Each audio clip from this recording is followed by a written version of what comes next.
E já começando, fazendo alguns questionamentos aqui como estudante de rede pública.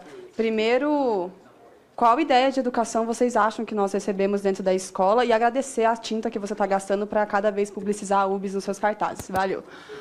Sou presidente da UBS, uma entidade estudantil que tem 70 anos de história, que combateu, que participou de inúmeros episódios históricos do nosso país e que recentemente participou do maior ápice do movimento estudantil, que foram as mais de 1.140 ocupações por todo o Brasil. E essas ocupações foram feitas sem nenhuma doutrinação dos professores, porque, diferente do que vocês acham, eu gostaria de pedir, assim, só um detalhe. A nossa opinião da UBS é igual à opinião do ministro da Educação atual, Mendonça Filho, contrário à lei da mordaça, ao projeto da escola sem partido. E nós viemos aqui hoje, eu vim aqui representando uma entidade estudantil, justamente para entender quais são os problemas que vocês acham que tem dentro da escola pública. E aí eu questiono, porque falam aqui de debater aborto dentro da escola, mas hoje dentro da escola a gente não consegue debater nem o livro de história, porque falta o livro de história. Falta muitos debates que hoje poderiam estar sendo feitos dentro da escola, são censurados, como, por exemplo, o debate de gênero, que foi perseguido pelos planos nacionais e municipais de educação, onde até gênero alimentício foi tirado dos planos, porque vocês não conseguem entender a importância de debater a vida dos estudantes dentro da escola. É lastimável observar que uma casa como essa vem debatendo um projeto como esse, que é de censura. Hoje eu moro em São Paulo, onde o governo do Alckmin rouba a merenda, onde... Moça, licença, por favor, eu estou falando, eu gostaria de que você respeitasse a minha fala. Deixa eu pedir a gentileza do plenário para, em respeito ao expositor, ouvir silenciosamente. E pedir também ao expositor que não censure o plenário, porque essa é a função do presidente. Eu farei isso sempre que for necessário. Voltando.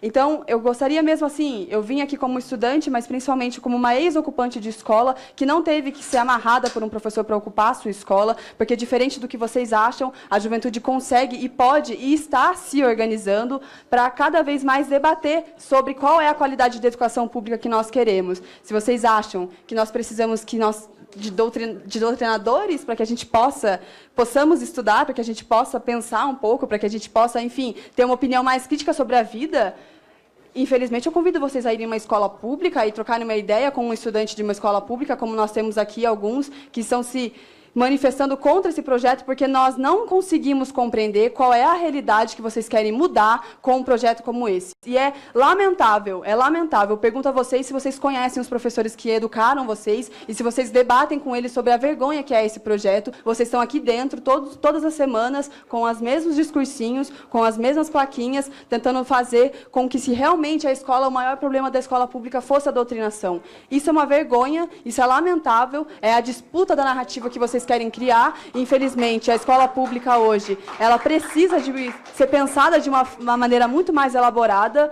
E, assim como o ministro da Educação, Mendonça Filho, é contra esse projeto, porque ele sabe que esse projeto não vai trazer nada de bom para a escola pública, a não ser mais bagunça, como é a medida provisória 746, a medida do ensino, da reforma do ensino, que, na verdade, é uma deforma do ensino, que vem acompanhada desse projeto, inclusive. A gente vem aqui discutir e questionar vocês, afinal, o que vocês acham que rola dentro da sala de aula, porque a última audiência que eu acompanhei, infelizmente, muitas pessoas vieram aqui para falar basicamente como se os professores só dessem Marx e Lenin para os estudantes lerem dentro das salas de aula. Me desculpa, nas ocupações de São Paulo a gente encontrava inúmeros livros, todos eles amontoados numa mesma sala e nunca foram entregues para os estudantes. Nas ocupações aqui de Brasília, os estudantes foram ameaçados porque eles se opunham justamente a essas ideias dessa escola manipuladora, dessa escola que censura, porque é isso, esse projeto censura. Se vocês se sentem ameaçados e acham que a pluralidade de ideias e a discussão dentro da sala de aula pode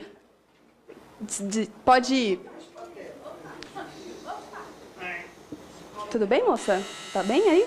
Se vocês acham que a pluralidade de ideias e a discussão dentro da sala de aula pode doutrinar um estudante, é preocupante o que vocês acham que é a educação pública. Se existe um medo, o medo é da discussão, porque quando ocorreu o impeachment da presidenta Dilma dentro aqui do Congresso,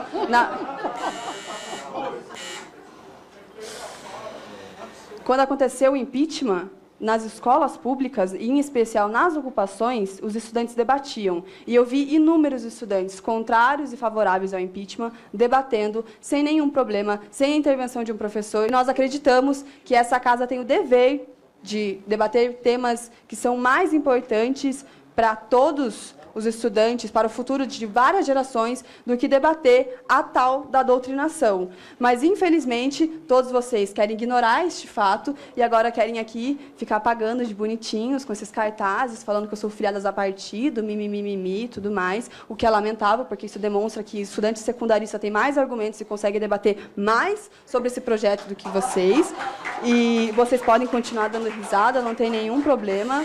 A gente vai continuar se unindo e, como eu já disse em outras entrevistas, eu vou voltar a colocar aqui, vocês todos estão dando mais do que motivo para a gente voltar a ocupar tudo e, mais uma vez, discutir com os estudantes e os professores qual é o modelo de educação pública e de qualidade que nós queremos. Muito obrigada. Essa presidência agradece a presença deputado, pastor Marco Feliciano. Vossa Excelência tem a palavra.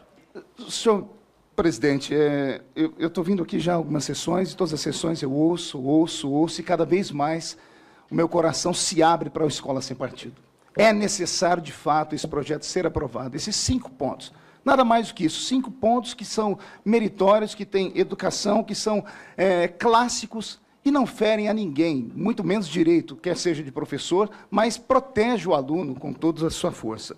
Eu vi atentamente tudo aqui e cheguei à seguinte conclusão.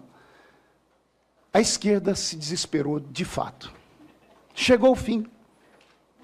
Caminhamos para o sepultamento da esquerda nacional. Não apenas nacional, como nas Américas e em todas as partes do mundo. Nunca funcionou. O pensamento é bonito, a história é lúdica, mas ela não faz sentido. Não faz sentido. Queria fazer uma pergunta direta à senhorita Camila. Você é presidente da União Brasileira dos Estudantes Secundaristas, né? Você estuda? Em que série você está? Em nome da sua escola? Fala no microfone para ficar registrado, por favor. Eu estudo no ensino técnico, já concluí meu ensino médio e a UBS representa todos os estudantes do ensino médio, técnico e profissionalizante. Certo, são 40 milhões de alunos, é isso? 63 milhões. Então tem que atualizar o site. O site da UBS diz 40 milhões. Pode deixar na e uma centena de erros de português que não deve estar lá dentro, principalmente vocês que representam a universidade. Pois bem, você fala por todos esses alunos? Sim, fui eleita para isso. A sua camiseta também fala por todos os seus alunos? Não, que está nas costas. Fora Temer. Essa camiseta não é minha, mas que eu peguei emprestado de um diretor da UBS que chegou aqui. Inclusive, senhor presidente, Vossa Excelência disse nas reuniões passadas que nenhum debatedor deveria sentar na mesa com qualquer símbolo que identificasse seu posicionamento político, né? Eu poderia ter feito isso antes, mas eu logo entendi que ela não foi avisada, ou como aconteceu, que ela precisou usar uma camiseta aqui às pressas. Mas a sua camiseta qualifica o debate. E desqualifica você para estar sentada nessa mesa. Desqualifica. Porque isso mostra que, de fato, há uma doutrinação nas escolas.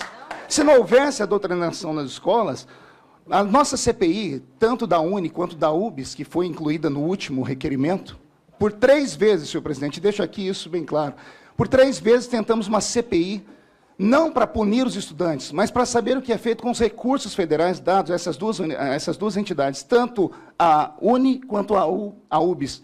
E houve um aparelhamento aqui dentro contra os deputados, e, infelizmente, nós não temos um presidente da mesa que tenha coragem, firmeza, para colocar a CPI para andar, porque por 3 vezes me fizeram correr dentro dessa casa, escolher assinatura, colhi mais de 600 assinaturas, mas a UBS e a UNE entram aqui dentro, aparelham os deputados, pegam PCdoB, PSOL e pessoas do PT e fazem um inferno na mente dos deputados que nós não conseguimos colocar para frente uma CPI. Não conseguimos colocar a CPI da UNE para funcionar. Por que será?